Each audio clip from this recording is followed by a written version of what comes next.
So very quickly, I'm going to give you two Gramscian boxes. The first one is to just use the title of this show. To have and to owe generates two more positions. To not owe and to not have. Now, in what sense is this so weird? Looks like this, right? Now, in what sense what does this start to tell us? The Gramscian box is nothing if it doesn't start giving us ideas. Well, that's interesting. What does that look? So how do we gloss these terms? Well, to have is obviously a gloss of something like ownership, right? If you have something, you own something or you possess it. It's property. To owe is obviously indebtedness. What is to not owe then? And why is that different from having? Well, to not owe might mean something like autonomy.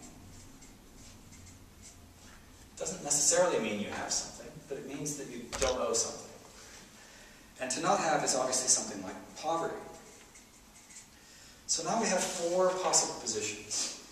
And each of us could imagine where we stand in this scheme if we were going to sort ourselves out in different corners of the room. Which of us have, in the sense that we own stuff? Which of us are indebted? Which of us are not indebted in that sense but are autonomous? And which of us don't have, which is poverty?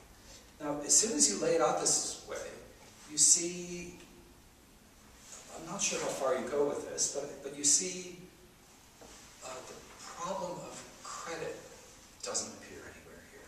Where does credit come from? Well, in this model, insofar as it models something about the way we think of economic relationships, credit is only a modification of the state of ownership. Right? Credit doesn't have an independent existence. It may or may not exist. Right?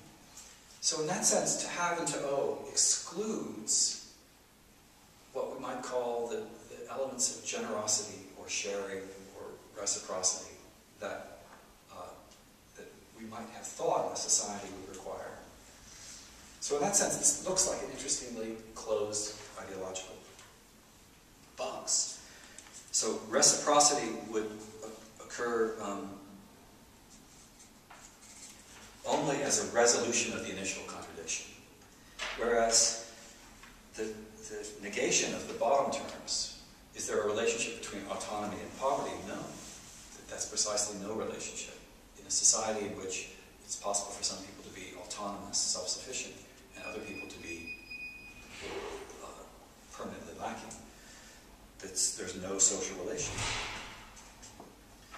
And obviously, the terms on this side, ownership and autonomy, point to some kind of accumulation. And the terms on this side, indebtedness and poverty, point to some kind of destitution. So, in other words, what this presents, just in a quick, heuristic way, is a different way of modeling what we might otherwise resort to a language of sociological class or economic position or something, right? Suddenly,